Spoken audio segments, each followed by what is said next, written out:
رات گئے امریکہ نے ایک بار پھر ایران پر بمباری کر دی۔ امریکی سینٹرل کمانڈ نے تصدیق کرتے ہوئے بتایا کہ صدر ٹرمپ کے حکم پر کارروائی کی جا رہی ہے۔ مقصد خطے میں بحری آمد و رفت کے تحفظ کو یقینی بنانا اور ایران کی حملہ آور صلاحیت کو محدود کرنا ہے۔ بندر عباس کے مشرقی علاقے میں دھماکوں کی اطلاع۔ ایرانی سرکاری میڈیا کے مطابق فضائی دفاعی نظام فعال ہو گیا۔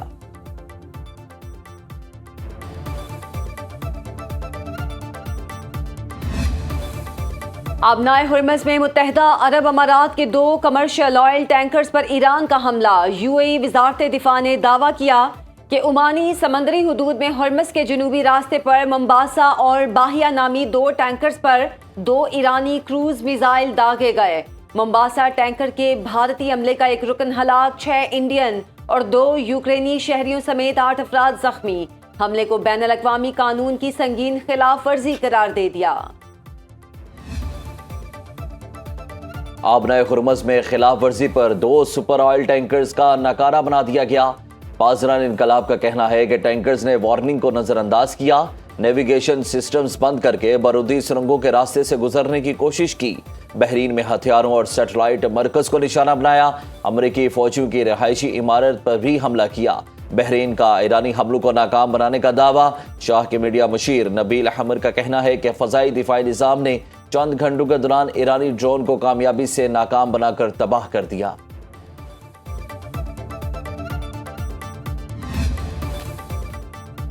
امریکہ ایران کشیدہ صورتحال کے باعث متحدہ عرب امارات میں امریکی سفارت خانے میں رسائی محدود، ویزا سروسز معطل کر دی گئیں۔ 15 جولائی تک درخواست گزاروں کو سفارت خانے میں نہ آنے کی ہدایت۔ حکام خود مطلوبہ افراد سے رابطہ کریں گے۔ پاسپورٹ اور دیگر ہنگامی کونسلر خدمات بذریعہ ای میل فراہم کی جائیں گی۔ امریکی صدر کا آبنائے ہرمز کی دوبارہ ناکہ بندی کا اعلان۔ ایرانی جہازوں پر پابندی ہوگی، دیگر ممالک کے کارگو جہازوں سے 20% فیس وصول کی جائے گی۔ سوشل میڈیا پوسٹ میں ٹرمپ نے کہا آبنائے ہرمز کھلی ہے اور مستقبل میں بھی کھلی رہے گی۔ ناکہ بندی صرف ایرانی بحری جہازوں اور ان کے گاہکوں کے لیے ہوگی۔ ایران کے علاوہ دیگر ممالک کو آبی گزرگاہ آزادانہ استعمال کی مکمل اجازت ہوگی۔ ناکہ بندی اور نئے طریقہ کار کا عمل فوری شروع کیا جائے گا۔ فاکس نیوز کو انٹرویو دیتے ہوئے ٹرمپ نے کہا امریکہ آبنائے ہرمز کا محافظ بنے گا۔ اس حیثیت سے ہرمز میں سلامتی اور تحفظ کی فراہمی کی ذمہ داری نبھائیں گے۔ ٹرمپ کی ایران پر مزید سخت حملے کرنے کی دھمکی، کہا ایران نے طے شدہ معاہدہ توڑ دیا، اب سخت جواب دیا جائے گا۔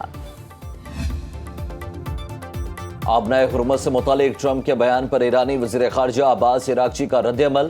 ٹویٹ میں کہا کہ امریکی صدر ٹرمپ بالکل ٹھیک کہتے ہیں کہ آبنائے ہرمز میں محفوظ بحری گزرگاہ فراہم کرنے والوں کو معاوضہ ضرور ملنا چاہیے۔ ایران ہمیشہ سے آبنائے ہرمز کا محافظ رہا ہے اور رہے گا، تاہم 20% معاوضہ بہت زیادہ ہے۔ ایران اس حوالے سے منصفانہ موقف اپنائے گا۔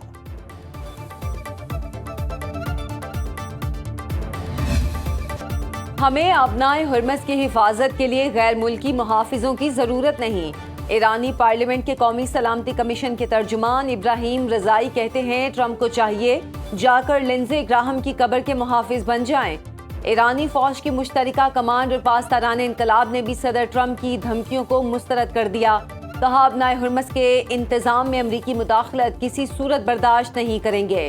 امریکہ کے ساتھ تعاون کرنے والوں کے خلاف کارروائی کی جائے گی۔ واشنگٹن کو لاجسٹک مدد فراہم کرنا ایران کے خلاف جنگ تصور ہوگا۔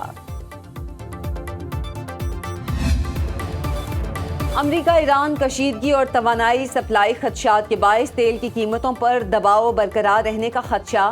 عالمی منڈی میں خام تیل کی قیمتیں 4 ہفتے کی بلند ترین سطح پر پہنچ گئیں، تقریباً 2% اضافہ ریکارڈ۔ برینٹ کروڈ آئل کی قیمت $1.68 اضافے کے بعد $84.98 فی بیرل ہو گئی۔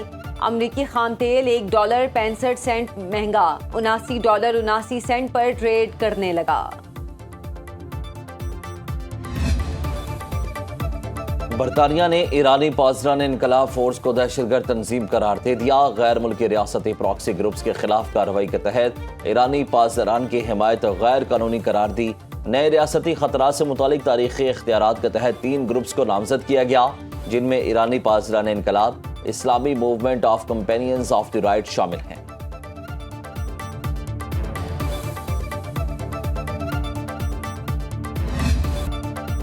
وزیر اعظم شہباز شریف دورہ قطر مکمل کر کے وطن واپس پہنچ گئے۔ دوحہ میں وزیر اعظم کی قیادت میں پاکستانی وفد نے ریاست قطر کے امیر شیخ تمیم بن حمد الثانی سے ملاقات کی اور ان کے والد سابق امیر قطر کے انتقال پر دلی تعزیت کا اظہار کیا۔ سابق وزیر اعظم نواز شریف، نائب وزیر اعظم اسحاق ڈار، وزیر اطلاعات عطا تارڑ اور دیگر اعلیٰ حکام بھی ہمراہ تھے۔ وزیر اعظم نے مرحوم امیر کی دور اندیش قیادت، مدبرانہ بصیرت اور قطر کی غیر معمولی ترقی کو سراہا۔ خطے میں امن و استحکام کے فروغ کے لیے ان کی گراں قدر خدمات کو زبردست خراج عقیدت پیش کیا۔ وزیر اعظم نے کہا، پاکستان کے لیے مرحوم امیر کی گرم جوشی، شفقت اور دیرینہ محبت کو یاد رکھا جائے گا۔ امیر قطر شیخ تمیم نے وزیر اعظم اور ان کے وفد کا شکریہ ادا کیا۔ فیلڈ مارشل سید عاصم منیر 2 روزہ سرکاری دورے پر ترکیہ پہنچ گئے۔ سیکیورٹی ذرائع کے مطابق chief of defence forces Syed Asim Munir کا ترکیہ پہنچنے پر گرم جوشی سے استقبال کیا گیا۔ فیلڈ مارشل سید عاصم منیر دورے کے دوران ترکیہ کی عسکری اور سیاسی قیادت سے اہم ملاقاتیں کریں گے۔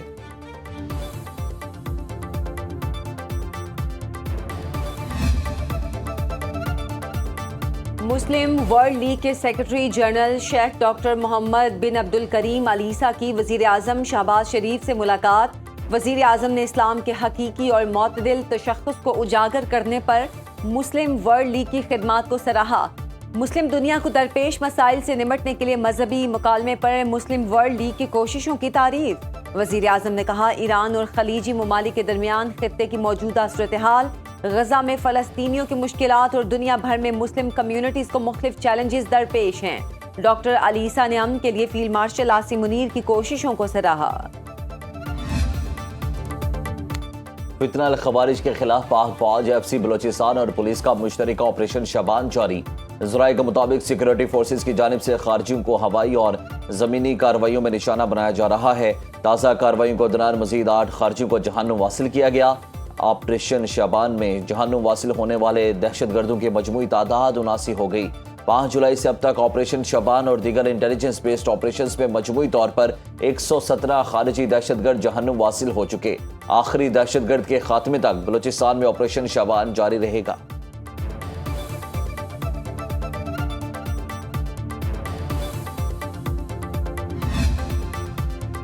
کوہاٹ میں طوفانی بارش کے باعث گھر کی چھت گر گئی، ملبے تلے دب کر 10 افراد جاں بحق، 7 خواتین اور 3 بچے شامل۔ ڈیرہ غازی خان کے قبائلی علاقوں سخی، سرور اور گرد و نواح میں طوفانی بارشیں، گلیاں اور بازار ندی نالوں میں تبدیل، بجلی غائب۔ گلگت بلتستان کے ضلع دیامر میں شدید بارشوں کے باعث تھور کے 6 مقامات پر سیلاب نے بڑے پیمانے پر تباہی مچا دی۔ شاہراہ قراقرم بند ہونے سے مسافر اور سیاح پھنس گئے، کئی مقامات پر ٹریفک معطل۔ سندھ کے سیاحتی مقام جوہی پر بادل برس پڑے، مری میں ٹھنڈی ہواؤں کے ساتھ بوندا باندی، موسم خوشگوار۔ فورٹ عباس اور صحرائے چولستان میں بھی بارش، ملتان، خانیوال، بہاولپور، جلال پور، پیروالا، ایبٹ آباد اور اسلام آباد میں بھی بادل برسے۔ پنجاب میں 12 ادویات اور طبی مصنوعات کے مختلف بیچز کے حوالے سے الرٹ جاری۔ شہری متعلقہ ادویات کے متعلقہ بیچز کا استعمال فوری بند کر دیں۔ ڈرگ ٹیسٹنگ کی رپورٹ میں بتایا گیا کہ مارکیٹ میں کثرت سے استعمال ہونے والی معروف اینٹی بائیوٹک دوا ایزومیکس لیبارٹری ٹیسٹ میں جعلی ثابت ہو گئی۔ پیٹ کے امراض کے لیے استعمال ہونے والی دوا زوپن بھی جعلی نکلی۔ ہومیوپیتھک گولیوں بیلاڈونا میں خطرناک حد تک اسٹیرائڈ کی موجودگی کا انکشاف ہوا ہے۔ فیس وائٹننگ کریم ڈرموٹین میں ملاوٹ شدہ نکلی۔